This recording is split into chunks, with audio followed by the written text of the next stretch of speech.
નમસ્કાર મિત્રો, તો આજના પ્રશ્નો તમને આવનારી એક્ઝામમાં ખૂબ જ ઉપયોગી બને તેવા પ્રશ્નો લઈને આવી ગયા છે. તો મિત્રો ખાસ વિડીયો સંપૂર્ણ જોઈ લો, તમને ખૂબ જ ઉપયોગી બનશે. અને જો વિડીયો પસંદ આવે તો વિડીયોને લાઇક કરજો, શેર કરજો તમારા મિત્રોને વધારેમાં વધારે. અને જો તમારે મિત્રો ટેલિગ્રામ ચેનલમાં જોડાવવું હોય તો ટેલિગ્રામ ચેનલની લિંક વિડીયોના ડિસ્ક્રિપ્શનમાં આપેલી છે, તો આજે જ જોડાઈ જાઓ. તો ચાલો વિડીયો શરૂ કરીએ. પ્રશ્ન નંબર 1, રક્તપિત્ત રોગનું ઇન્ક્યુબેશન પીરિયડ કેટલો હોય છે? તો જવાબ હશે મિત્રો 3 થી 5 વર્ષ સુધી હોય છે. પ્રશ્ન નંબર 2, ઓટી ટેસ્ટિંગ એટલે શું? તો મિત્રો ઓટી ટેસ્ટિંગ એટલે કે પાણીમાં ક્લોરીનની તપાસ, જેને ઓટી ટેસ્ટિંગ કહેવામાં આવે છે. પાણીમાં ક્લોરીનની તપાસ એટલે કે ઓટી ટેસ્ટિંગ. પ્રશ્ન નંબર 3 જોઈએ. ચેતાતંત્ર, જ્ઞાનતંતુઓ અને મગજનો અભ્યાસ કરતા વિજ્ઞાનને શું કહેવામાં આવે છે? તો જવાબ હશે મિત્રો ન્યુરોલોજી કહેવામાં આવે છે. પ્રશ્ન નંબર 4, સ્નેલનો નિયમ શાના માટે છે? તો મિત્રો પ્રકાશનું વક્રીભવન એટલે કે સ્નેલનો નિયમ. પ્રશ્ન નંબર 5 જોઈએ.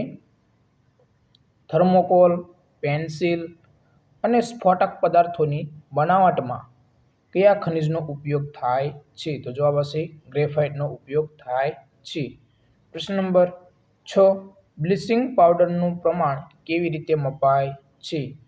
તો જવાબ હશે મિત્રો બ્લીચિંગ પાવડરનું પ્રમાણ ppm થી મપાય છે. મિત્રો ખાસ ppm.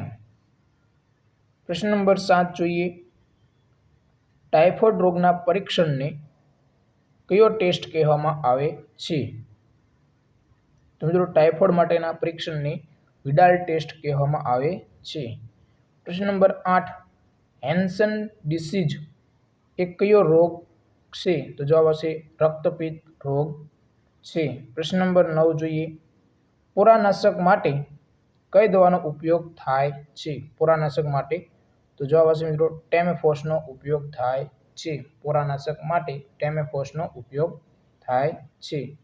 પ્રશ્ન નંબર 10, ઊંટાટિયું એટલે કે પર્ટુટીસ કેવો રોગ છે? તો જવાબ આવશે મિત્રો ઊંટાટિયું એટલે કે પર્ટુટીસ જીવાણુજન્ય અને હવાથી ફેલાતો રોગ માનવામાં આવે છે. પ્રશ્ન નંબર 11 જોઈએ. ઓરીનો ફેલાવો કેવી રીતે થાય? તો જવાબ હશે હવા દ્વારા ઓરીનો ફેલાવો થાય છે. પ્રશ્ન નંબર 12, ક્રિમિયન કોંગો હેમરેજિક ફીવર કયા સૂક્ષ્મજીવથી થતો રોગ છે? મિત્રો ક્રિમિયન કોંગો હેમરેજિક ફીવર જે વાયરસ એટલે કે વિષાણુથી થતો રોગ છે. મિત્રો ખાસ યાદ રાખજો, ક્રિમિયન કોંગો હેમરેજિક ફીવર વિષાણુથી થતો રોગ છે, એટલે કે વિષાણુ એટલે વાયરસ. પ્રશ્ન નંબર 13, પ્લેગ કયા સૂક્ષ્મથી થતો રોગ છે? એટલે કે સૂક્ષ્મજીવથી થતો રોગ છે. તો પ્લેગ જીવાણુથી થતો રોગ માનવામાં આવે છે. પ્રશ્ન નંબર 14, ઓર્થોટોલુડિન ટેસ્ટ શાના માટે કરવામાં આવે છે? તો જવાબ હશે મિત્રો પાણીમાં ક્લોરીનનું પ્રમાણ જાણવા માટે ઓર્થોટોલુડિન ટેસ્ટ કરવામાં આવે છે. ખાસ યાદ રાખજો, પાણીમાં ક્લોરીનનું પ્રમાણ જાણવા માટે ઓર્થોટોલુડિન ટેસ્ટ કરવામાં આવે છે. પ્રશ્ન નંબર 15 જોઈએ. બર્ડ ફ્લૂ શેના દ્વારા થાય છે? તો જવાબ હશે મિત્રો બર્ડ ફ્લૂ હવાથી ફેલાતો અને વિષાણુજન્ય રોગ માનવામાં આવે છે. પ્રશ્ન નંબર 16, કયું ખનિજ દરિયાના પાણીના શુદ્ધિકરણમાં વપરાય છે? તો મિત્રો ડોલોમાઇટ જે દરિયાના પાણીના શુદ્ધિકરણ માટે વપરાય છે. ખાસ યાદ રાખવું. પ્રશ્ન નંબર 17, ફળ પાકની ખેતી અને વ્યવસ્થાપન કયા વિજ્ઞાન તરીકે ઓળખાય છે? તો જવાબ હશે પોમોલોજી તરીકે. પ્રશ્ન નંબર 18, ફાઇલેરિયાસિસ એટલે કે હાથીપગો એ સૂક્ષ્મથી થતો રોગ છે? તો જવાબ હશે પ્રજીવથી થતો રોગ. પ્રશ્ન નંબર 19 જોઈએ. ધનુર્વા એટલે કે ટીટેનસ કયા સૂક્ષ્મજીવથી થતો રોગ છે?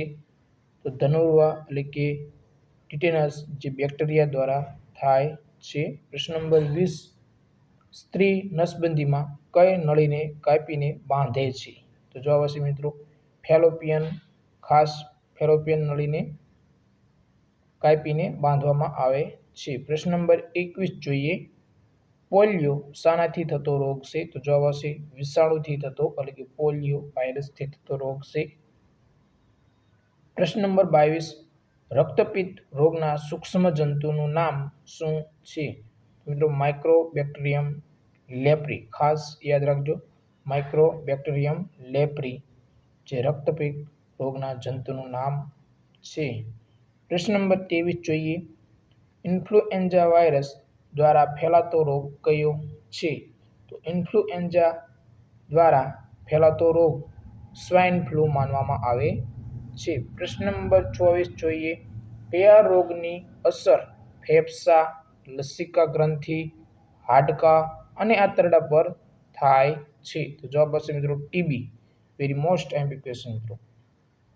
ફેફસા, લસિકા ગ્રંથિ, હાડકાં અને આંતરડા પર અસર કરે તો ટીબીમાં.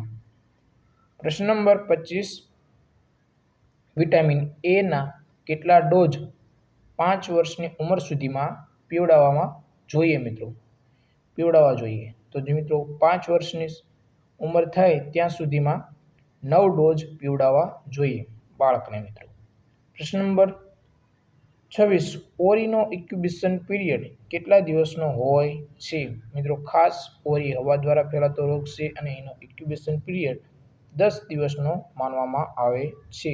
ઓરીનો 10 દિવસનો ઇન્ક્યુબેશન પીરિયડ હોય છે. પ્રશ્ન નંબર 27 જોઈએ, મનુષ્યની આંખમાં વસ્તુનું પ્રતિબિંબ ક્યાં રચાય છે?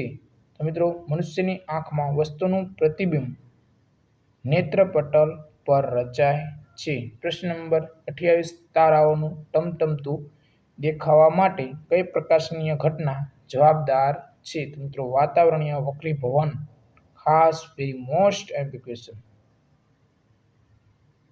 પ્રશ્ન નંબર 29 જોઈએ, મોન્ટોગ ટેસ્ટ નિદાન શાના માટે કરવામાં આવે છે? તો મિત્રો ટ્યુબરકોલોસિસ મોન્ટોગ ટેસ્ટ. પ્રશ્ન નંબર 30, ટ્યુબરકોલોસિસ રોગમાં અપાતી થેરાપી? તો મિત્રો ખાસ ડોટ્સ આપવામાં આવે છે. પ્રશ્ન નંબર 31 જોઈએ, વાવાઝોડું જમીનને સ્પર્શે તેને શું કહેવાય છે? તો મિત્રો લેન્ડફોલ કહેવામાં આવે છે. પ્રશ્ન નંબર 32, ઇથાઇન વાયુનું ઔદ્યોગિક નામ શું છે? તો મિત્રો ઇથાઇન વાયુનું ઔદ્યોગિક નામ એસિટિલિન છે. પ્રશ્ન નંબર 33 જોઈએ, અનુમસ્તિષ્ક અને ચેતુ મગજના કયા ભાગમાં આવેલું છે? તો મિત્રો અનુમસ્તિષ્ક સેતુ મગજના પશ્વ મગજમાં આવેલું છે. ખાસ પશ્વ મગજના ભાગમાં આવેલું છે. પ્રશ્ન નંબર 34, સમતલ અરીસાની કેન્દ્ર લંબાઈ કેટલી હોય છે? મિત્રો સમતલ અરીસો પૂછવામાં આવ્યું છે અને કેન્દ્ર લંબાઈ તો અનંત હોય છે. પ્રશ્ન નંબર 35 જોઈએ, પૃથ્વીના ભ્રમણની અસર બતાવતું સાધન કયું છે? તો મિત્રો પૃથ્વીના ભ્રમણની અસર બતાવતું સાધન ગાયરોસ્કોપ માનવામાં આવે છે. વેરી મોસ્ટ એમ્પી ક્વેશ્ચન મિત્રો. ગાયરોસ્કોપ પૃથ્વીના ભ્રમણની અસર બતાવતું સાધન ગાયરોસ્કોપ માનવામાં આવે છે. પ્રશ્ન નંબર 36 જોઈએ, અનાજ કઠોળને રાંધતા વધારાનું રાંધેલું પાણી ફેંકી દેવાથી કયા વિટામિનનો નાશ થાય છે?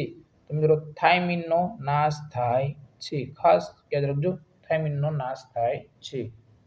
પ્રશ્ન નંબર 37, મેલેરિયાનું જીવનચક્ર સૌપ્રથમ કોણે શોધ્યું?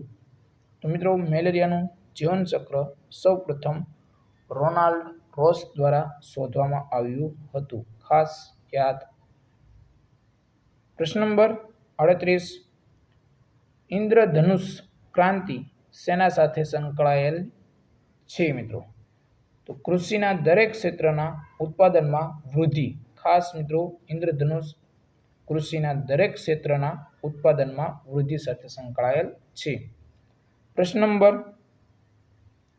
39 જોઈએ, સિલ્વર ફાઇબર ક્રાંતિ શેના સાથે સંકળાયેલી છે? તો મિત્રો સિલ્વર ફાઇબર ક્રાંતિ કપાસ સાથે સંકળાયેલી છે.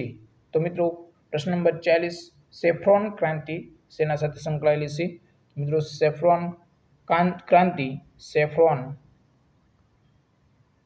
ક્રાંતિ કેસર, ખાસ કેસર સાથે સંકળાયેલી છે. ખાસ યાદ રાખજો મિત્રો, સેફ્રોન ક્રાંતિ કેસર સાથે સંકળાયેલી છે.